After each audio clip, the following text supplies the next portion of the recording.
Yeah, we were just looking at the. Oh, awesome clouds. snaps! It looks like it was drawn on. Man, I love clouds. Clouds are like, I like looking up at the clouds every day and seeing what they are, because it's almost like someone from like a creative like position, like someone sat down on a blank canvas and was like, God damn it, what canvas, what painting am I gonna paint today, kind of thing, you know, like a part of God is sitting there and painting the canvas of the clouds that day, like painting the sky of the clouds that day. They always look like painted. Everything looks like it could be a postcard or like a background on like a screensaver or some shit. You're gonna think I'm totally trash, but I absolutely thought that when I looked at them. Not jump serious. As far yeah. as being painted, Yeah. like I definitely understand what you're saying. It's Clouds are awesome. I love clouds. I love sunsets and sunrises and what's better. What's the most? I see the sunset most. I don't really see the sunrise. I'm usually going to bed around the sunrise. Oh, okay. You be up. Planning or Everything, insomnia sometimes, planning sometimes. Hell, even the every now and then late night video game session. what do you play? Call of Duty right now for the most part. Online? Yeah. That's dope. What's up, bitches? No. What's up, y'all? What's up, bitches and hoes? Bitches and hoes only. We got my super homie, one of the most genuine people I know, Ryan King Healer Lee. Had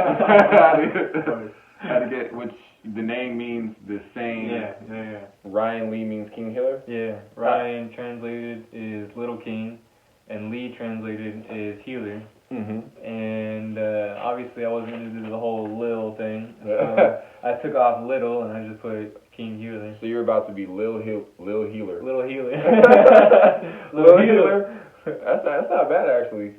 I wouldn't do it, but I mean, I mean, you're too tall to be Lil. Yeah, right? Maybe Big Healer. Big Healer?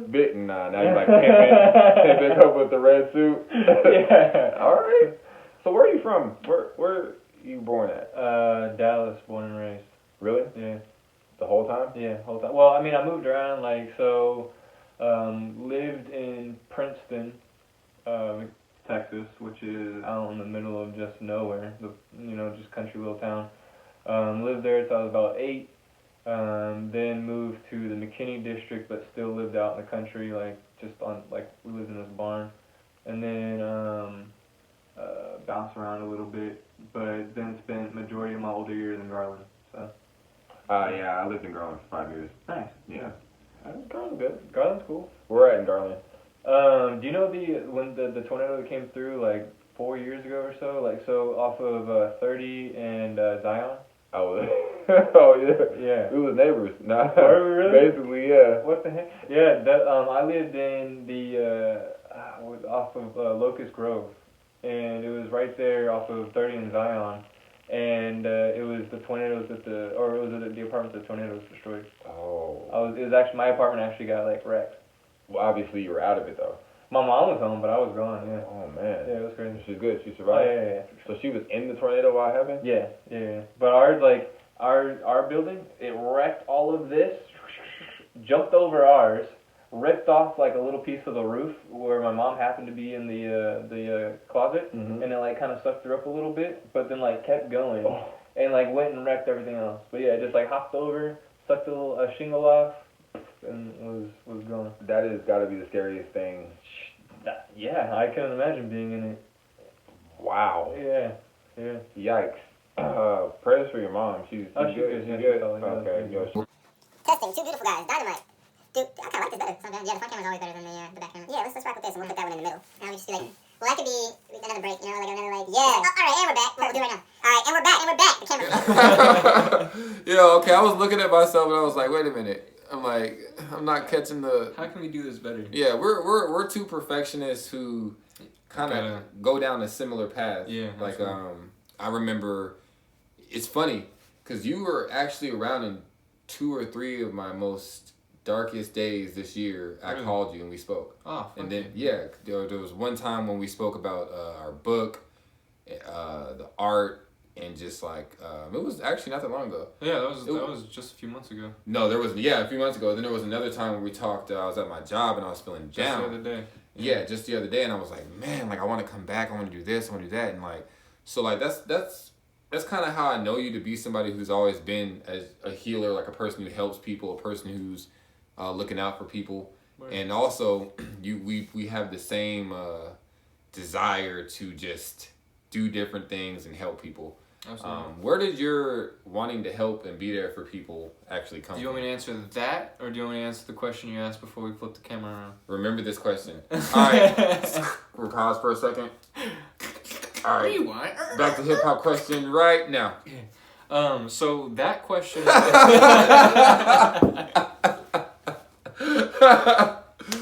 Y'all might not get that, but hey, that shit was funny as fuck if y'all seen the behind the scenes. I'm gonna try to put it. All right. So that question is actually like a two-part for me, because growing up, the first thing that ever introduced me was Christian hip hop. I grew up Really? due to me not really listening to the radio, one, and two, my mom controlled a majority of the music I listened to. Like we weren't allowed to listen to anything that was like outside of Christian music. So the little influences I did get, shout out to Mary because y'all were freaking awesome. Kirk Franklin. Well, we actually didn't. My household didn't listen to Kirk. Really? Franklin. Yeah. He has an up and down. I had to go back and dive into him. But that being said, artists like Lecrae, Trip Lee, Sho Baraka, Flame, The Truth. Truth is fire. Dude, all those guys. My whole thing has always been lyrical content. And being in a Christian household, going through a lot of the things that I just kind of went through, their music meant so much to me. So that was my first introduction into hip hop. So like while I don't really listen to those artists anymore, they have an amazing that was my introduction. Afterwards, after kind of getting into the culture and the style myself, people like the band Mayday, who I have around my room. I've actually opened up for them like 3 times. Wow. Man, my all-time idols, actually, like in the game, the kind of music that they're not very well known, right. But I haven't heard of them, but I mean, a lot of people haven't. They're a part of Strange Music, Tech Nine's label. Yeah. And so they sample everything, like all kinds of music. They even just dropped a reggae album that's amazing. So they do like everything. Damn. And then I really I've always been a huge fan of J. Cole and Kendrick Lamar. Yeah, same. So, and then nowadays, man, I'm really big into like NF. NF music inspires me constantly. A lot of people tell me about NF. Bro, his music speaks to me for sure. Like the amount of passion he puts into his music, I'm like, man, I can't come out of the booth until I have that much feeling and passion in my music. Is that why it's taking you so long to put out your next EP? Dude, no joke, yeah. Is there a next EP? Yeah, it's coming. And yeah, we can talk about that actually. Let's talk about the next EP. We'll get into the healer part. Yeah, I have it in the back of my head, but let's get into this. The next EP. All right. Wow. So there's another one coming.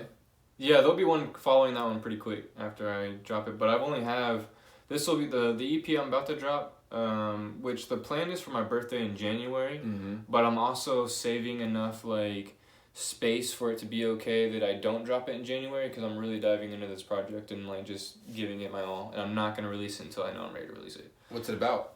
Can we get a little... Yeah, for sure. It's called Heart of an Imposter. Oh. Yeah. You told me that. Yeah. Heart of an Imposter. Oh, snaps. It'll be my first solo EP. And I've been sitting on these tracks forever. Probably about 2 years now. What's been the wait? Why are you taking so long to... Man, I didn't have any confidence in myself as a solo artist, being that I started out in a group, in a duo. Oh. Yeah, I started out in a duo. That's a tough hill to climb when you first are starting, and you're because everything is still, you're learning as you go, basically. Yeah, and we were killing it as a duo. Yeah. And I felt like I had room to mess up and stumble and do all these things, because he was amazing and he had my back. In moments that I did stumble, he freestyled and covered us. Yeah, so I've been that guy before. Yeah. Hey. Yeah. Hey, no shame. I was definitely that guy. And so coming, from 8 months of being in a duo to boom, all of a sudden I'm a solo artist. Yeah. It took a good minute for me to go, yo, my music is good. It is good. Like I have music that's good enough to like put out. And so it took a long time for me to be able to say that. A lot of artists struggle with that. Yeah. Your confidence is the key to all of this. Dude, no. Like, honestly. Yeah, it's really like, is. if you don't have confidence, you're not gonna... And if not confidence, like not really caring, like this is me. Yeah. Like the confidence coming from, I really don't care what people have to say. I'm going to put it out because this is me. And I'm gonna be raw and I'm gonna be vulnerable, and you're gonna either like it or you're not gonna like it, and there's somebody for everybody. Yeah, cool. it's whatever. I definitely agree with that. There's somebody for everybody. I learned your audience. Yeah. Stick with your audience. Yeah. Your audience is the key. They'll protect you from the outside world. Like, I stay in my little bubble, but the bubble can expand. But once you're in the bubble, you're in the bubble. Once you make it in the bubble, because I have people that do rock with me. You yourself being one of them. I definitely rock with you. So like that's been you yourself and some other people in my life have been a major factor for going, okay, like I can actually do this. Yeah. So yeah, Heart of an Imposter. If it doesn't come out on my birthday, I'm at least releasing the single, the first track of the album or the EP on my birthday, and that's January 15th. What's the single called? Imposter. Okay. And so the whole project is about someone recognizing the imposter inside themselves after feeling like they had nothing but imposters in their life. Self-sabotage. Exactly. Not only self-sabotage, but like those moments where, you're sitting in your life and you're like, man, this person really messed me over. Like I thought they were so real and they ended up being so fake, and they did this and they did that. But you really have to sit back and go, yo, I've done that. In moments where I was supposed to be real and I was supposed to step up, I was the imposter for them. And so it's like a self-realization that I'm a reflection of you, you're a reflection of me. I've been an imposter, I've abused people, I've hurt people. People have been an imposter to me, they've abused me, they've hurt me. And it's like a realization of, I do have an imposter in me, but we're all God. We're all one. Yeah. And if I can come to a space to recognize and see that in you, and you can recognize and see that in me, then it's like a tearing down of like those walls. And so that's really what Heart of an Imposter is like the journey of me going through the self-realization that I'm an imposter too. Right. I've been toxic too. I've been this just not a very good person as well. And I'm recognizing this, and I'm taking like my steps to change that. And so it goes through... It hits on relationships. It hits on like being that imposter in relationships. It hits on being, it hits on a couple different like mental health. I really go into a lot of my mental health on that EP. Is your mental health? What would you say your mental health is at right now? It's better than it's ever been in my life. Really? Yeah. Sustainably, like, has it been going on for a decent amount of time, or is it like you're just getting here? No, I'm just getting here. Yeah, I've been doing with these last few months. Really, it started in August when I went to the jungle. Okay. And the jungle changed my life. Changed the course of my life. It taught me things. Tell us more about that. The jungle. Mm-hmm. So, man, that's a long conversation. You can find your way. All right, let me tie it up. So, Heart of an Imposter. I kind of wanted to complete that real quick. Okay. It incorporates my spiritual journey, my mental health, and the realizations that I've gained through that onto a track. And so how it's gonna start is, like I said, I did poetry and spoken word and all that before I even started doing hip hop.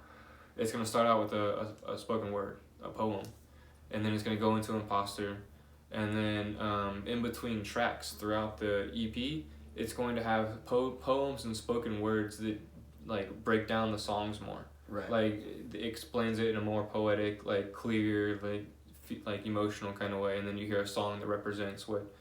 So yeah, I'm gonna break up the tracks with poems and spoken words that add to the songs, and yeah, that's gonna be my first solo EP. You got me all. I'm like, I came from just thinking like, okay, dope EP, and now there's like concepts within concepts. It's layered. Yeah, super layered. Which I like digesting. Right. And I think it sounds like, is it going to be a darker, denser, hip-hop sounding record, or is it more experimental? There's both. Okay. There's a lot of, there's both. There's experimental. There's dark. There's light. There's I have a fun song on there.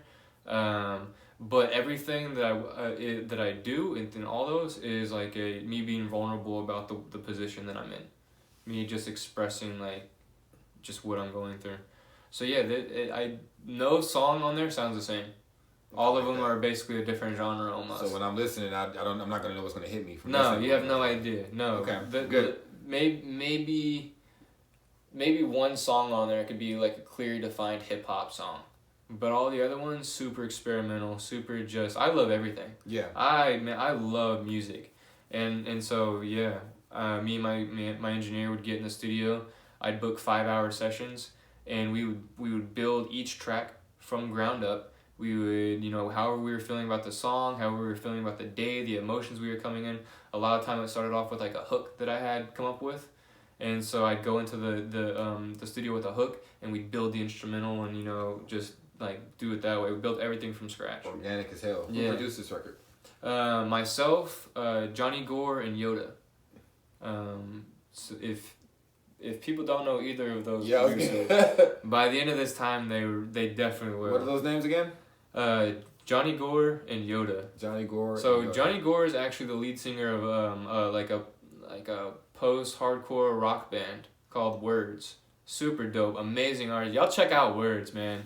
Check out Words. I gotta check out Words too. On Spotify, Words. Is it just spelled Words? WORDS, Words. Check out Words. Words, man. All My right, engineer is amazing. He's actually, I have a song with him on my EP that we did together. Since he helped me, every single song on there, we both produced together. Him, me, and Yoda produced together. I have songs with both of them on there. Oh. So they're both artists in their own lives. Very concise record of, it's between the three of you guys. Yeah. Oh yeah. No one else touched it. Only us three. Everything was built by those three hands. So. This is gonna be intimate then. Man, it was real. Seriously, we built everything from bottom. I expect great. The instrumentals are A1. The parts I'm a little doubt is just I'm still a little wobbly on my solo artist legs. But please. Yeah. There's no such thing as a bad song. Oop, I'm that guy. Where people are like, shut the fuck up, Alex. There are definitely bad songs out there. I'm telling you right now, there's no such thing. Now, there's preferences, there's opinions, there's... What would you say, so totally off the rail topic, but to say there's no bad songs, one, I don't believe in good and bad if you want to get on like a certain level. Let's get on that. Bad doesn't exist. But as far as a song that is... how do you say, progressive, something that's healing, something that is taking the body and elevating it. Right. You can judge that. True. Because frequencies of music and sound, negative energy emitted at water and and positive energy emitted at water shapes the crystals in two different ways. If we're 85% water, that means the music sound waves that are hitting our body are literally structuring the way that we are. But let me ask you this. Is the person's like or dislike for it, is that considered an opinion though? Yeah, for sure. You know what I'm saying? That part is. But whether the dislike, I feel like I can prove why my dislike for songs due to talking about it in an energy and frequency standpoint. I see what you're saying. So it just kind of depends. Are they basing it off of emotional, or are they basing it off of? That's what I mean. And I agree with that because the stances that I believe is I'm not really a Soulja Boy fan. I don't know why. I guess since we were in that era. Yeah. But who are some of the whack artists now? Whatever, right? I'm not a fan. All the Littles. I literally don't listen to shit ton of Littles. Oh yeah, they're trying to get us the fuck out of here. I don't listen to any. I don't mind anything. I just hate repetition. Yeah. I hate when people copy each other. That. I don't mind if a person delves into a song or two they heard like Drake and they want to kind of I've been away, girl. Yeah, there's a time and space for everything. Yeah. If you want to dive into that song and see what you are as that person, go for it. Do that. Find out what happened. But don't just become that. Yeah, exactly. Don't let that be the face. Great value J. Cole's everywhere. Swear to God, dude, get over it. And I think that one of the reasons that I'm not, and going to myself because I'm petty as fuck, right? But one of the reasons I'm not a big artist per se, a big worldwide, is because I don't comply. I don't comply to anything anybody wants me to do. No. And another thing is I don't really take myself too seriously anymore.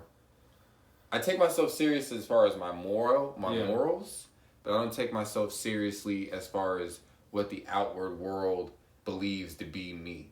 Like, we can have a conversation and you can hear an insecurity of mine because I'm opening that layer to a friend, but the way that we have to promote our music now and the way we have to do it, the way to survive for me is to just numb myself to it and not take myself so serious, because when I try, then I become like a more, not conniving, but sinister thinking person.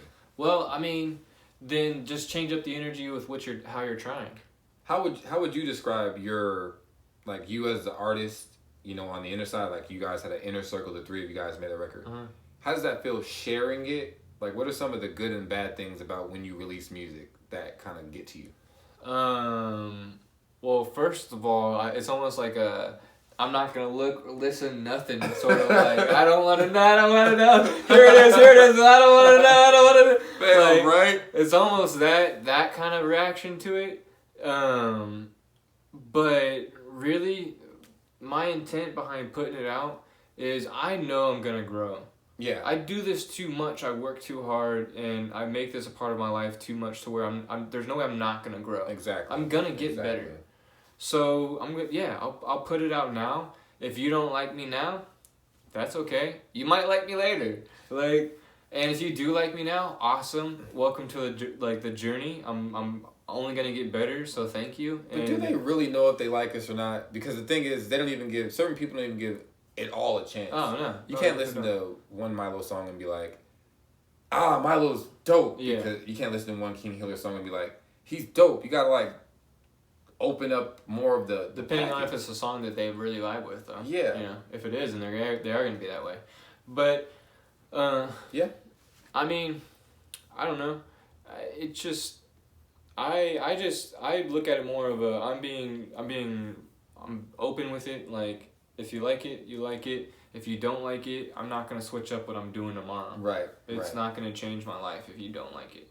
Let's talk about Blend. Oh, word. Yeah, because I know I just get right. Yeah. I'm super scatterbrained, but that's cool. Good. That's Hey, but Blend is amazing. Blend's cool. What started Blend is, if you guys don't know, Blend is the show you throw at the nines. Yeah. I'm gonna throw that to you. Me and DJ Leo J. Cool as hell. What's up, DJ? Leo. Shout out to the homie, man. Leo J, for a second. Not enough people give that man credit for what he does out here in the community. Without him, the dancing community would have died a long time ago. Not died, but y'all, even the dancers know what I'm talking about. He provides space for that culture to keep thriving. The artist community, with the amount of shows that he does, just all over the board, and the DJ community with how much he spends, and is seriously a mentor to everyone in the area. He's been a solid dude. You always had good interactions with him. Gotta give him big ups. He's been a big mentor and friend to me. So he helped you start it? Yeah, well, he posted on Facebook, hey, this was earlier this year, and he was like, hey, I have an opening for, at the time it was every fourth Thursday at IBK when Independent Bar and Kitchen was open. I remember that place. Yeah, that place is awesome. Yeah, I love that place. It's gone now. Yeah. But he was the DJ there every Thursday. And every fourth Thursday he didn't have anything to fill it with. So he posted online, anybody got a good idea for a reoccurring show that we can throw? I have an open day. Hit me up with your idea. We'll see how it goes. I saw it, and the instinct was like, dude, I got a great idea. And so... What was that great idea? Blend being... so I called him, I was like, alright, I messaged him, I was like, yo, I want to do an event where you invite artists of all genres, all vibes, all cultures, all everything. It's not closed off to anyone, except for quality. I do quality control. And got to. I always do quality control. I book the artists on the set. So honestly, I'm not gonna have anyone that I know is gonna kill my show. But it's a blend of all genres, all people, all everything. Put them on the same stage, and have a badass local music night. How many have you done so far? We're about to have our year anniversary in January. We're about to do our 11th show. Dang. Or, yeah, this is about to be our 11th show. Catch me. No, is that what they do? Catch me on the Blend. Yeah. I can honestly say the experience that I had at Blend, because I performed. Yeah. Thankfully, for giving me the opportunity, performed there. But like the show was great. Yeah. And I had a great time inside. But man, me and my friends, I had a wide array of friends and people that are in my life that are important around. And that it's definitely in the top 10 of this year of nights I've had. Heck yeah. But it might be flirting with 5. I mean, I had so many different dynamic friends there. Yeah. And then like seeing you and then getting to rock out and then seeing the other artists on there. And I'm just like, it was awesome. Yeah. You know, and cool. I kept thinking like, man, every time you do an announcement about to do Blend, who's gonna do it? I was like, Myloh, no, don't tap it. But I get tempted. Dude, I'm always down. I get that every time. Literally, I've never had an artist get on that didn't want to be on it the next month. Yeah. But my intent is to bring on fresh, like, new faces, and then go and do like alumni type shows. Like, y'all are the ones that are around for the first year, type thing. Like, bringing y'all back. Yes. I'll be there. So yeah, I'll have those kind of shows for sure. I'll be there. But yeah, the one in January, it's gonna be a year. We're gonna start incorporating dance. Yeah, you told me. Yeah, that's dope. That's dope. So we're gonna have less live music and more half and half dancers and live performers. Smart move. Not just smart, but opens up. Right, a real blend. Yeah. It actually brings a real blend. And all types of dance, not just like all styles. Yeah. I want all styles there. And it's going to be less of a battle and more of a just showcase you. Yeah. Like if you and a dance crew want to come in and dance, showcase your dance crew. If you just want to come in solo, so like whatever. I don't like to battle anything in music. Even though when you hear my next song, it'll sound like it. Yeah. But like, I don't like it. I don't like battling. I don't like competition. What's funny is I battle myself. Yeah? Oh yeah, I battle myself hard. Like I will make fun of myself the entire time. But it's because I love battling. I love the concept of battling and would totally do it if nowadays I wasn't trying to hurt people's feelings. Right. Because I can get like truthful, you know? Like yeah, you're King Healer though. yeah, no. You can't hurt. It wouldn't make sense. Have you ever heard of Bray Wyatt? No. Okay, well look at him. He has a hurt and a heal. Like you gotta just be the heal side. Nah, dude, that's the whole thing about being a healer is understanding that side too. Like, what kind of healer would I be if I didn't intimately know that side? Ah, I see. You know, I see. if I've never been there, if I've never existed in that world, and I've never come out of it, and I can't coexist with it, even being in this world, then I can't bring people out of it. It's a fair point. Yeah, it's a fair point. So, okay, you did Blend, and that's a passion of yours. You got that in there. You obviously dropped a new record. You started rapping 4 years ago. 3 years ago. Yeah, we're still in 19. You just like moving up, and now can we finally get into the jungle? Can I finally get into the jungle, man? Yeah. Wild thornberries. The jungle. Sheesh. Okay, so what part of the jungle do you want? Do you want the life story that led up to the reason why I went to the jungle? Yes. Do you want the whole jungle? You don't have to be like, oh, I hung with a monkey at 2:30, but you can give me the basic synopsis and experience of it. That'd be good. Okay. All right. So it really starts in 3rd grade. I was prescribed pharmaceutical drugs when I was in 3rd grade. First one being Zoloft.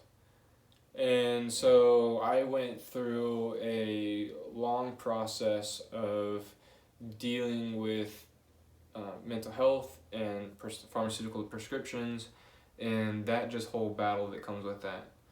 I even had a doctor tell me that if I didn't take my medicine, I'd be dead by the time I was 21. It's the craziest thing ever. Wow. Yeah, that was the craziest thing ever. I was like... That's great to hear, right? Yeah, oh, 8 years old. We'll see you later, Doc. Thanks.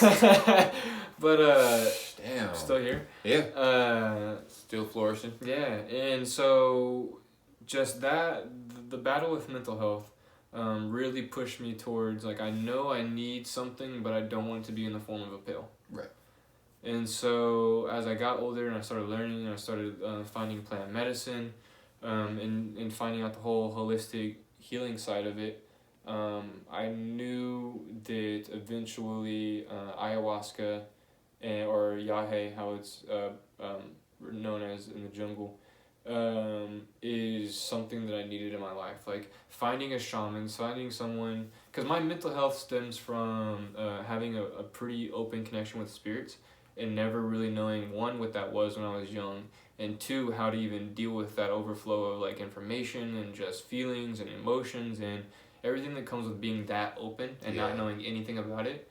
And so it literally felt like I was going crazy. Like I was this, like some days I would think I was this evil like being that was just like, it got crazy. It got deep. And so I knew I needed to find something or I was going to kill myself. I was going to take my life if I couldn't find something that helped me just really understand and start healing my own self. So when I was 19 or 20, I broke my back. How did you do that? Like, legit broke your back? Yeah, literally broke my back. I compound fractured my L3, L4, and L5. Oh so my God. I crushed it like a Coke can. And that is what got me into even getting on the spiritual path and even finding out what holistic medicine is and all these things. Because, it was what got me deeper. I had just started learning, and I broke my back. I've never said this like publicly on a recorded platform before. Myloh's my highs. So this is literally going to be crazy to say this publicly because I can't tell you how many people are going to call me just probably insane for this. But I jumped from a high place trying to prove my divinity in this world. What? Explain. Man, so Wow. Leading up to this, I've been doing a lot of reading, a lot of meditating, a lot of studying, a lot of just I did shrooms. Well, no, actually I didn't do shrooms. That was after I broke my back. Really just a lot of reading, a lot of studying, a lot of meditating, and just a lot of seeking out God for myself. Because by this time I had kind of removed myself from the church. Grew up very Christian, very religious. Always knew there was a God. Always felt, knew that I was supposed to be doing work with, like, in a godly way, but just didn't know.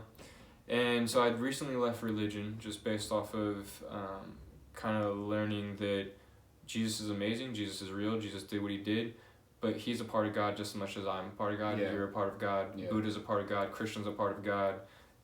Whatever being you want to name is a part of God just as much as Jesus is a part of God. And so through learning this, that's the I am that I was talking about earlier. That's the whole studying of the I am. It's realizing that if someone asks you, are you the Son of God? The only answer that you can have is I am. Oh. There's nothing else that you can say other than I am, because that's the truth. You are a child of God. So if someone looks you in the face like they did Jesus and said, are you the child of God? He had to say I am. Yeah. And so that's the whole learning and understanding. And the EYEI is the awareness? Is the awareness. Yeah, when you see people spell it EYE, that's more like a mystical thing, like a mysticism. That comes from a reference to the third eye. Okay. Yeah.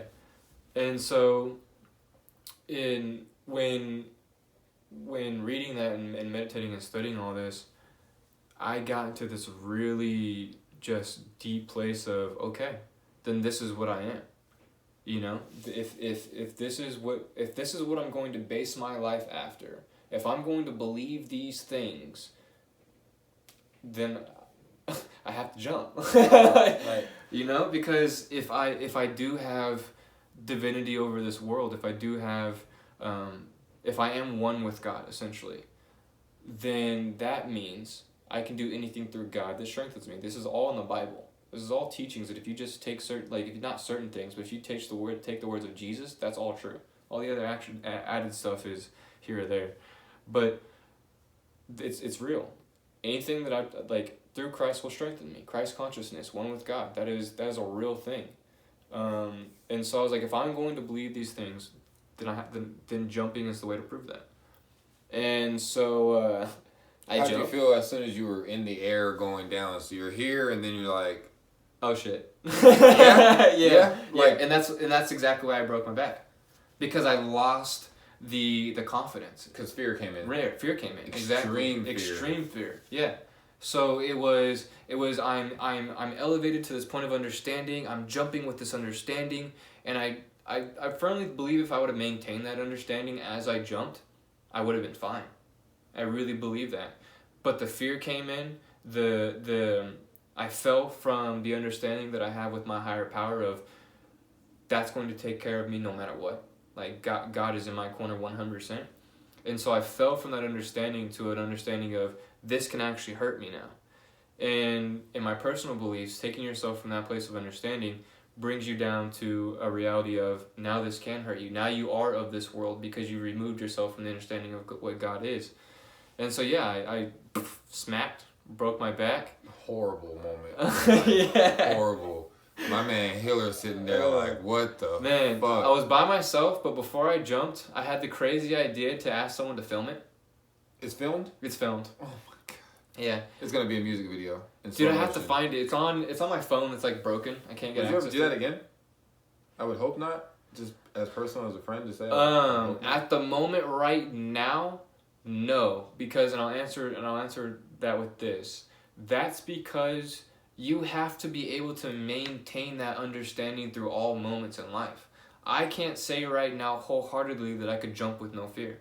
I could jump with enough fear to jump, like no fear to jump, but once I'm in midair, that's a completely different story. Like being in that moment of suspension, it's a completely different story. So no, I wouldn't jump now because there's too much I still have to learn. That's like asking someone like that's just learning golf, would you go play against a pro? Right. You know, Exactly. or someone that hasn't put in the hours of becoming a master in their craft. I haven't put in enough hours to become someone who can safely jump. So no, right now I wouldn't. Ask me in, I don't know. I'm not even gonna put a time frame on it. But I do. I mean. So that led you to the jungle. Yeah. Break. Long ass conversation. No, keep it going. I'm loving it. This is insane. So yeah, I broke my back. Got in my car. Drove myself home. I was fortunate enough to live with a chiropractor at the moment. So What are the odds? yeah, I know, right? What are the odds of that? So that whole thing happened. He was at work, went and laid in bed. My homie called me, hey, I have shrooms. Would you be down to do them with me? And I was like, bro, I literally just broke my back. But yeah, anything to like get out of this. That's where I was. I was like, I'm in so much pain right now. If this makes me leave my body, I'm good. And so I did shrooms the first night I ever broke my back. I've never said this. I hope I don't get in trouble for all this. But You can cut whatever you want. I mean, I don't care. I mean, who's gonna someone my I don't know, whatever. But No. what do you call it? So I did shrooms, and it that was the first time I ever felt that connection with a higher power, like a true connection, like a connection that you might feel in church worshiping and during praise and worship. Because that, I mean, like if you dive into that, that's very powerful. You do get emotions and feelings from that. Or you know, just moments with a Holy Spirit or a Holy Power, or whatever. That was like the first time that I was like, whoa, that's real. Yeah. And it was coming to me not in the form of Jesus Christ, and not in the form of the church, and not in the form of all these things that I had been taught was God my whole life. So that blew everything open for me. And that's when I started diving into what Yahe or ayahuasca is, or bufo or peyote, or just these different things that have been designed for ancient like civilizations since the beginning to walk them through those spirit paths. When Native Americans or Indians or ancient cultures or indigenous tribes, a lot of them had a becoming a man like ceremony, and in that ceremony you would drink with a shaman. And that shaman was well versed enough to know anything that you're going through, he can help you walk through. It's a shedding of ego, it's a breaking down of ego, it's all these things that can help someone, you know, take that next step into who they really are.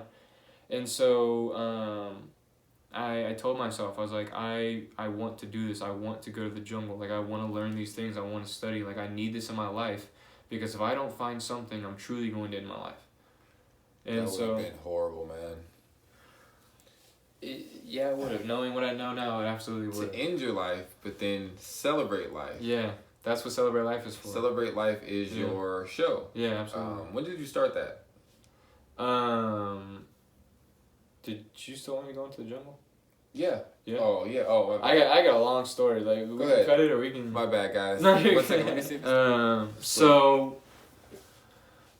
I see this documentary on Netflix, Mm-hmm. and it was about a person that went to the jungle and studied with Taitas and shamans and ayahuasca. Okay. And I told myself, I need to go do that. A month later, this festival that comes through Texas called Medicine for the People comes around. And I've gone the past few times it's come, and it's an amazing community. And there was going to be a shaman there from Colombia. And I was like, oh, I gotta talk to him. Didn't end up talking to him, but through mutual friends, we got connected. He had an ayahuasca ceremony. I attended, had a crazy experience. I started getting information that I'm supposed to be walking this path. I'm supposed to be doing the plant medicine. I'm supposed to essentially start my initiations in the shamanism myself. And so after the ceremony, me and my shaman, we were sitting there and talked till sunup. And at the end of the conversation, like in my ceremony, I was told by the medicine that I would be going to the jungle. At the end, when we were talking, he said, I think you should come to the jungle with me and study with my Taita. He's my teacher, and certain things I had brought up about. What's a Taita? A Taita is a master shaman, essentially, someone who has dedicated. They're essentially the highest, well known and renowned doctor of that medicine. And you only earn that title from very, very prestigious means. Like, you have to go through rigorous things to earn that title.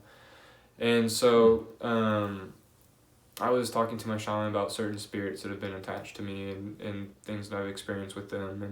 And he told me that I should go to the jungle and talk to his Taita, because his Taita would understand. And so I said, well, I already knew I was going to the jungle. The medicine told me, so the fact that you are inviting me, I'm absolutely going. And so a month after that was in June. In August 3rd, we left for the jungle. I left for Colombia. And I can either break down all my ayahuasca ceremonies and experiences and increase this conversation even longer, or I can just paraphrase everything and kind of sum it up and move on. Your choice. I know. Either way, the viewers we're gonna be entertained either way. So. All right. Let me get some water. Do you drink one of those a day? Dude, just about. Yeah? Yeah. Same. I go through so many of these. Yeah. That's the key. What's that Kanye West song, Water, on the new album? I don't know. We are water. Dude, that's you ever heard of daughter. Mick Jenkins? Yeah. Dude, that's what happened to him? Nothing. He's still vibing. Yeah? I love Mick Jenkins. Am I missing? Might be. You just my bad, Mick Jenkins. Mick Jenkins. Mick Chicken. Mick Chickens. Mick Chickens. Mick Chickens. He's like, fuck you, Myloh. Creates a diss. But have you decided? Yeah. Paraphrase or. Yeah, we'll go into it. Yeah, okay. I don't mind talking about it. I'm a talker, dude. I will talk until you tell me to cut it. You're fine. I mean, you touched everything except for celebrate life, because I already know what inspires you. I know about your mental health. I know about your latest travels and dimensions.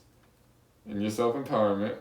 Word. All right. So it's touching all that within the story. you're cool. Yeah, I'm impressed. So I get there and where's my phone? Do you want to see pictures? Yeah. It put visuals to the story a little bit. We are. So to get to the tribe, you actually had to travel across a river in a canoe. And to even get to that point, you had to take a 28-hour bus ride across country. And so it was... What's going through your head to do that, the bus ride in the canoe? What? I'm taking it with my shaman, and I'm trying to, just really dive in and experience every moment, and just really like even now I can put myself back in that moment and just like see visually everything that I kind of traveled and went through. How was the weather? It was cold at night and either rainy or sunny during the day. Peaceful? Yeah, super peaceful. The stars out there were amazing. I bet. I really do. But we get there, I'll show you at least where we lived in while I was there. I'm also wearing N1 socks. Bro, the best way to go. So this is actually one of the pictures from the jungle. This is me, my Taita, another Taita, my shaman, and my Taita's son, and some of the people we were studying with. Wow. It's like you met all these people through the shaman? Yes. So you was just you're the only one you came out there knowing, basically. There's nobody. I didn't know anyone. No, I didn't know. I had this guy who at the time I didn't know. I just knew he was a shaman, and he was inviting me to another country. Wow. I didn't know anything. Like I was just all right, I'm going to another country with this guy, and I'm just gonna trust it's gonna work out, you know. That's amazing, man. And gentlemen, that's confidence. gentlemen. That's desire to heal. No, that's like I can't deal with myself any longer, so this has to be what I do. Wow. So it's like it's the step you have to take. Yeah, I had to do that. That was almost a step between life and death for me. Like that was damn. That was like a borderline. If I don't do something right now, I'm going to snap. And so, but these are like the houses. That's a beautiful they were home. built. The way they got these, they used to live in like huts and like wooden homes and like adobes and things like that. Mm-hmm. Long story short, an oil company came in, stole their land from them, used it for oil. They fought back, sued the company. They won the settlement, and that company had to build them these houses. Shouts out to them, dude. What's it like inside? Just I'll show you. So it's not much. It's really not anything. That's one of the rooms. You use a blow up air mattress and put it on the wooden pallets that they have. Okay. Everything's bamboo. There is a sink, but no running water. Wow. There's no electricity. Really? Yeah, so we cooked on like a propane stove. How long were you there? A month. Damn. Was there any point where you're like, man, I want to go home? No. No? At every single point, I wanted to stay there. Really? I increased, to the point that I increased my stay an extra 10 days. Yeah. Yeah, wow. I did not want to come home. They actually offered me to live there for a little bit, and I almost took the opportunity to. And not that I regret coming back, but a big part of me still wants to be there. What was it about there? Dude, there's no such thing as depression there. You don't have. There's no that space doesn't even exist. You wake up, you're in nature, you're in a tribe, you're essentially doing what humans were supposed to be doing this whole time, and you do work in the morning to collect water, go hunting, go fishing, collect food, do the essentials that you need to get done to live that day, and then at 4:00 to sundown we played sports. We played soccer, volleyball, different games with the kids. Dude, there was no time to even think about depression, to even be in a place of unhappiness, because everything there was right. You're surrounded by a tribe of people that loved each other. They were some of the happiest looking people I've ever seen in my life. Wow. And I was studying medicine. I was studying, I was learning, I was growing, I was diving into this world that, man, my ceremonies, I saw some of the craziest things in my ceremonies. One ceremony, well, I'll actually break down my ceremonies. My ceremonies are kind of cool. Yeah. So, do you know what ayahuasca is? Do you know what yahe is? No. No? Okay, so it's a brew that a taito or a shaman will make from a root and a vine. And so what it is it has like DMT in it. Death meets time. Huh? Death meets time. Yeah, I kind of like that. Is that what it's called? No. Oh. DMT is dimethyltryptamine or something like that's that. way less. Yeah, mine's a sexier. It's a molecule. There's actually a documentary on Netflix called The Spirit Molecule, but it's literally the one thing that ties all human living beings. Like plants, animals, and humans all have this chemical compound inside of them called DMT, and when smoked or drank, it activates that connection that you essentially have to source, to a higher power. And so that's what these like ceremonies have been designed to do, is to connect you to this higher power, dissolve your ego, and then show you aspects of yourself that you need to heal. So it's not always a pretty thing. It's not always like a great loving, oh, like this is amazing. While there are those, there's a lot of darkness. Then that's why I said like how can you know if you're a healer if you don't. I think there's a lot of darkness in the medicine as well. Just because if you have to experience your inner demons. Right. You have to. So what was the first ceremony? So the first ceremony was probably the most uncomfortable thing I've ever done in my life. It's every time around sunset, we'd start walking to Taita's house. Taita lived in an even older house than what I showed you. It was pure wood, no newness to it, no nothing. And he lived on the closest house farthest to the outskirts. So he's in this house, and you walk up from the tribe, and we all meet outside of his house, and then we take a journey through the jungle to what is called the Myloh.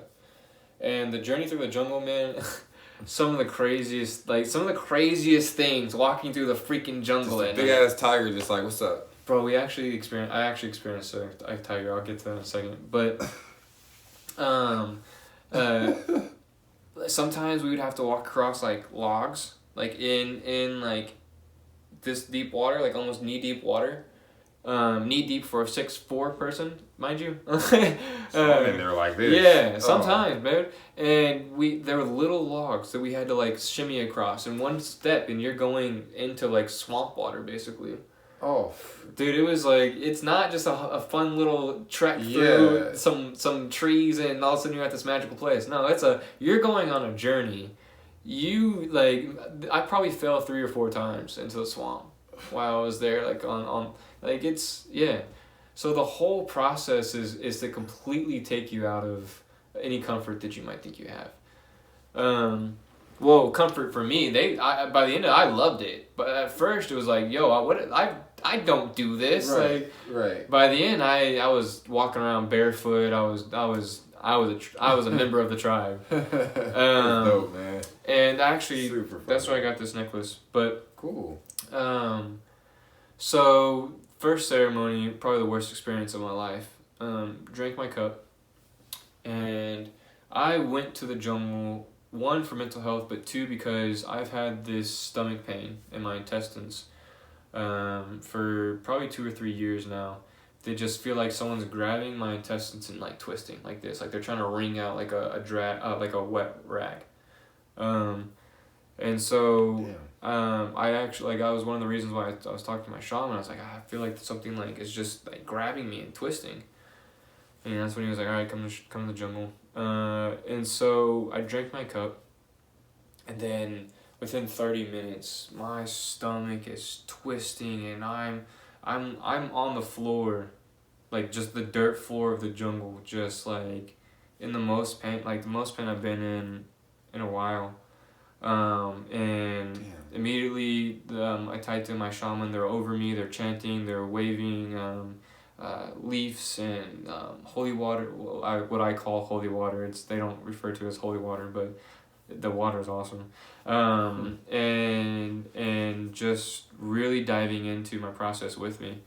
And at the end of the ceremony, he talked to Taita, and he was like, next ceremony, ask the medicine to show you what is hurting you. So, okay. So, next ceremony, I drink, same thing, sends me into some of the worst pains. But this time, I asked the medicine, I was like, show me what is doing this. And instantly I got a huge visual of a big black spider that was essentially like taking all the good energy that I put in my body, twisting it, and then feeding off of it as low vibrational energy. And and that's exactly what it felt like. It felt like a twisting. Something was twisting something and stealing from me. And so I got that visual and went through the ceremony, and again had to get them to pray over me and chant over me and just go through the process with me, because there was a lot of pain. And so afterwards I tell Taita, I was like, this is what it showed me. It's okay.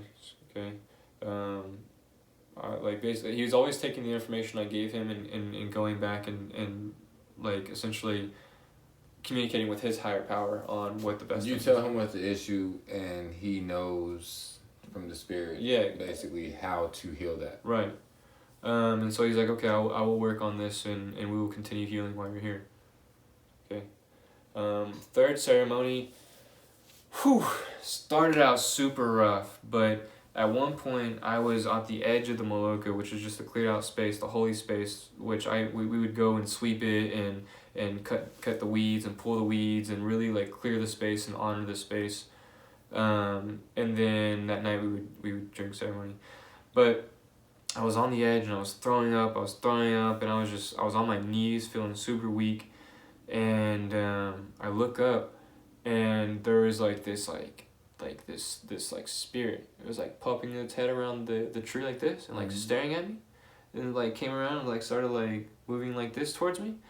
I was like, what the fuck is going on?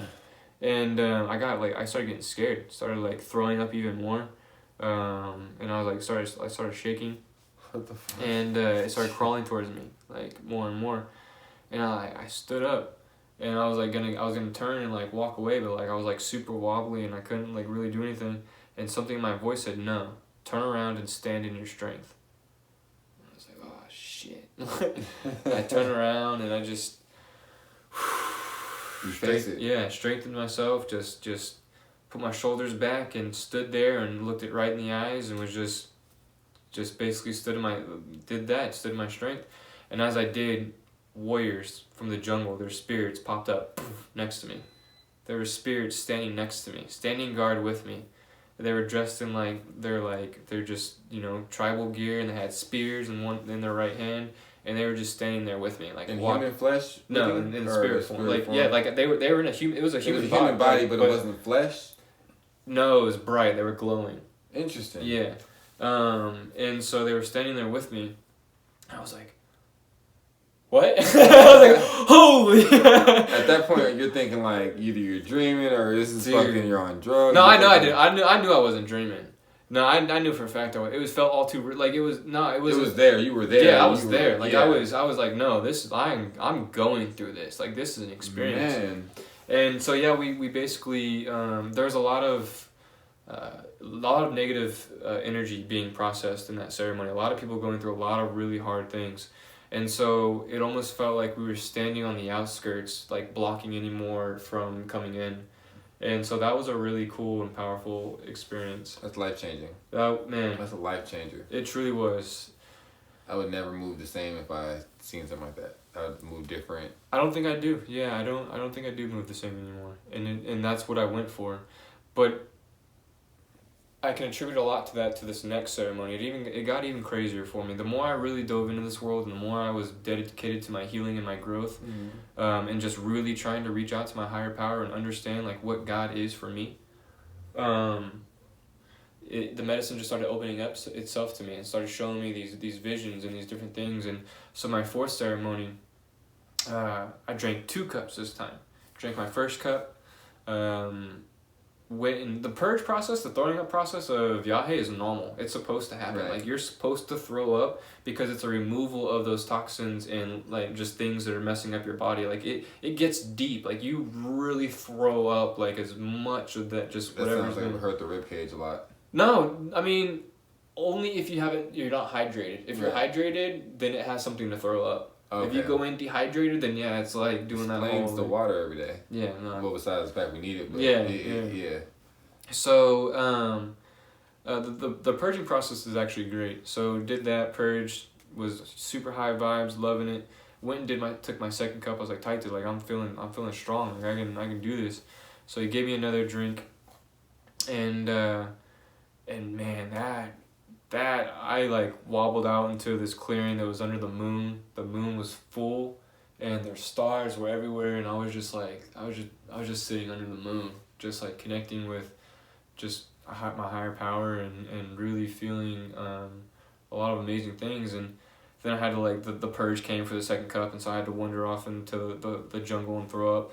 And when I threw up, I sat down on this branch, this fallen trunk of a tree that was there. And I sat down, and as I did, I looked up, and the moon was shining, like, right on me. And I just felt like my body, like, lift up, and I, like, went like this, and I breathed in super deep, and I started oming. Do you know what oming is? No. It's like, I'm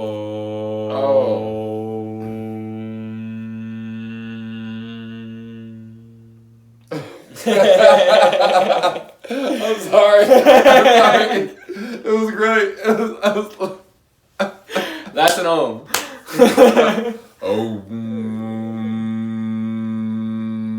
Doesn't it really feel really cool in the body? Especially right here. Bro, literally, if you did that more.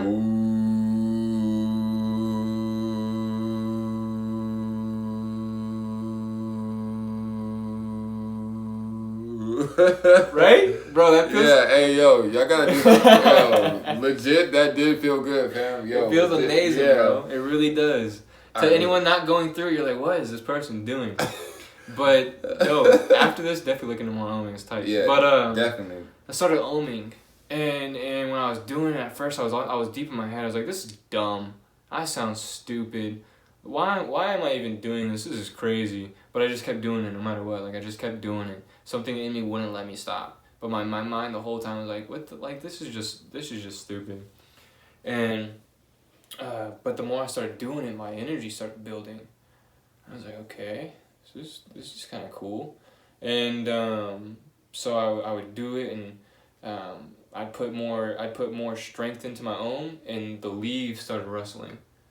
And I was like, oh, that's crazy. And so I put even more, like, strength into my own. The leaves started blowing even harder. And that went on for, dude, a good 10-15 minutes. Just me like struggling with doing this and tapping into it, and again standing in my power and judging myself the whole time I was doing it. So as I did it, like, it was like the leaves and the wind was talking back to me, like encouraging me, like, yeah, go harder. And as I would go harder, the wind would blow harder. And wow. And then it was something told me, like something I heard, like, now that's good. Now start moving your hands. And so I can't copy it because I don't know the hand and the signals that my hands were doing, but they started doing these symbols and these motions, and as I did that, like, came through, and it started like, I heard thunder crash in the distance, and I got so I was like, then at this point I was really tapped in, and at this point, instead of saying, oh, this is dumb, I would breathe in, and I'd go, this is for world peace, and I'd breathe out as hard as I could, and I'd breathe it out, and everything around me would interact and start blowing super hard. And then I'd breathe in, and I'd go, this is for my family. And I'd breathe out, started doing it again. Breathe in, this is for the people of Dallas. Did it again, and I repeated those 3 things, and it got stronger and stronger and stronger. And then at one point, to where I heard chanting in the forest. Like, at this point, things were flying all around me. There was like what kind of chanting? It was male, or? Yeah, it was male voices that were mad. Cause, like, while I was doing this, I started getting, how do you describe it? It's like if you were super focused and something kept poking you, trying to bring you out of that, you know, like, hey, hey, shift your focus. Don't do Devil. that. The devil. I don't call it the devil, but The enemy. I don't necessarily call it the enemy either, because I love that energy as well. But it is something that doesn't want to see vibration rise. So they were super angry. They were super mad, and they would chant louder and louder, trying to distract me and trying to get me to stop. But something told me, no, we have your back. You are protected. Keep going. And so I kept going. I kept going. I kept going, and to the point where something even came up and like slapped me on the shoulder, like from behind, just like pow, like slapped me. And I didn't even turn and look. I didn't do nothing. I just kept. It was like, no, you're safe. Like you're good. So I kept oming, and then lightning started happening above us. Like lightning and thunder and everything started crashing. The trees at this point were like damn near bending all the way over. And my shaman comes out and he goes, Ryan, I don't mean to interrupt you, but Taita says you need to come back under the Myloh because the trees could collapse and you could get really hurt. And so I That's a hard thing to interrupt. dude, he didn't want to. Like he's like, I'm so sorry for interrupting you. You're like, you're like legit like in it. Yeah, I was coming into my an understanding for sure. And so when he said that, I didn't talk for a good few minutes because I didn't want to leave. I just kept doing what I was doing. I got to a point where I knew I felt like I was done, and then we went back under the Myloh, and as soon as we got under the Myloh, everything just dies down. Rain started pouring super hard. What do you think was the internal message of that? Oh, it was a cleansing. There was a lot of people going through. So again, it was a rough ceremony for a lot of people. They were dealing with a lot of like just negative, lower vibrational entities, and it was a cleansing. It was a washing of that, and it almost felt like I was talking to the rain because I'm sitting there and a lot of people are losing their minds. Honestly, people were going through it, and I'm just laughing my ass off because the rain is like, it's kind of talking to me. And it just, every time it like, the thunder like shook, it was like a kind of, look what we did together. Look what we created. And I would just start laughing again. You were, in a sense, one with the universe. Dude, I was. Essentially. That was the first moment that I really dropped into that space. And I've since made trees rustle and the wind blow by oming, but nothing like rain and all that. I have higher expectations for your record now.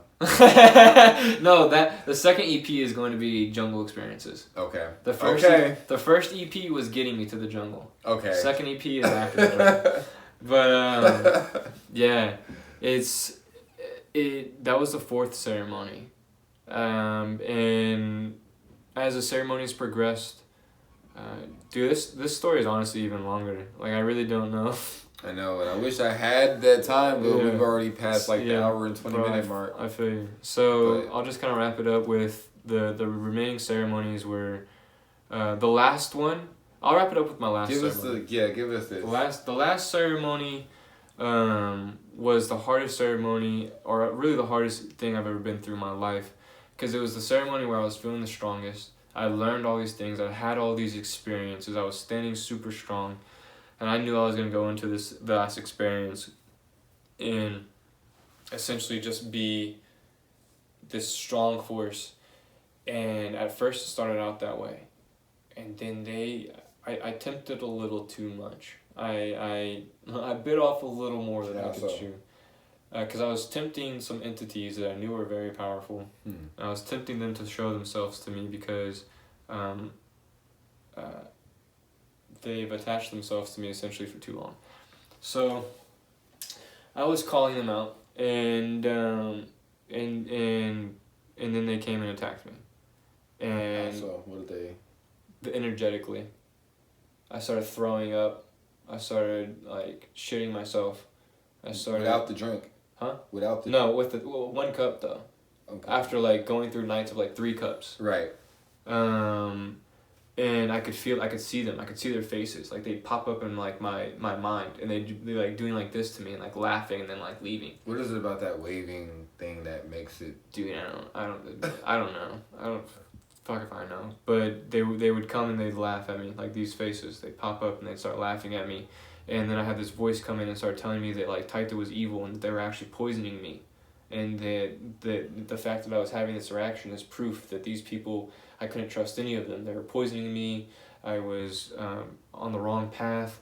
I wasn't actually healed. I was getting sicker. And like all these things, like really trying to just dissuade me from doing any of this ever again. And I was sitting there, throwing up and shitting at the same time. Oh, that's horrible. Bro, it was... But I started growling. I started growling to myself. And as I started growling, I started feeling like stronger and stronger. Until basically I was screaming like, fuck with me! Like, I'm still standing! Like, I'm still here! Like, I was like, basically, you just took me through 8 or 9 hours of constantly throwing up, shitting everywhere. 8 or 9 hours? Yeah. How do you have anything left? I didn't know how I did. That's the thing. It was still coming out of me where there was no way it should have. Like the amount that I was throwing up and defecating, bro. Forget about it. Bro, it was. That's why I knew they were like I could see them. Like they were sending these attacks at me, and basically going like you thought you were something, but you're not. And they try to get you in sickness. Yeah, they try to tear me down with fear and warp my mind and make me believe that these people that are around me that were going through all this healing with me were not actually healing me. Fear and discomfort. Yeah, and so they try to take me out of my awareness and my understanding and my strength, and that was the last ceremony in the jungle.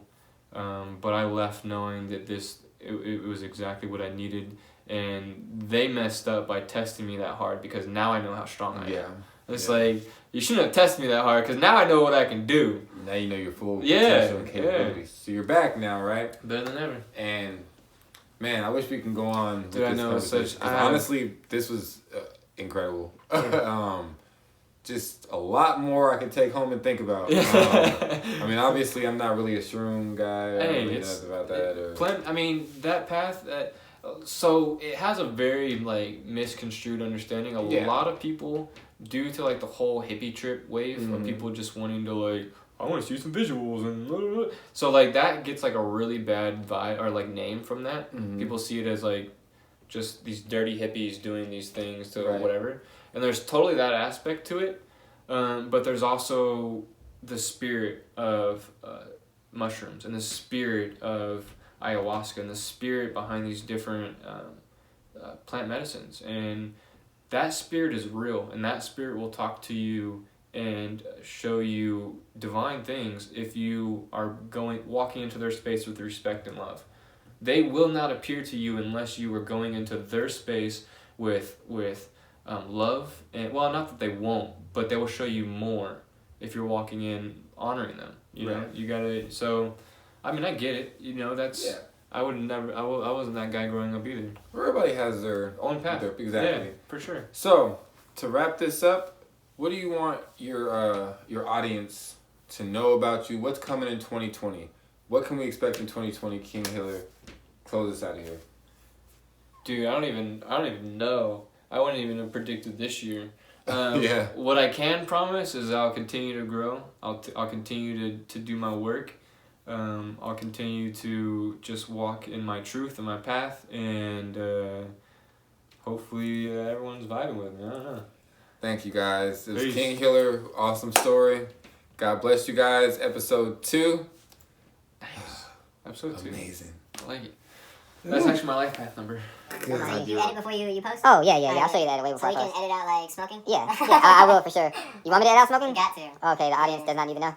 Well, I don't care they know I smoke, but I've never taken the step to actually be smoking on recordings. You said step, as far as like this is something you're eventually gonna do. Yeah, I'll eventually do it, but just not at the moment where I still feel like I'm a little fish, and you know, and the wrong person sees it, and I just We'll get that on your trippy only album with no hip hop kicks, no tribal sounds.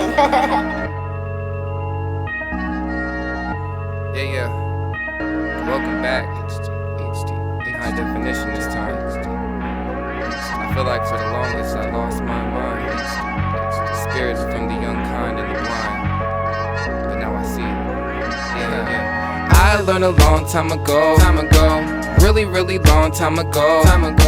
One thing my niggas gotta know. Can't lose your soul, no. Working for the low end pay.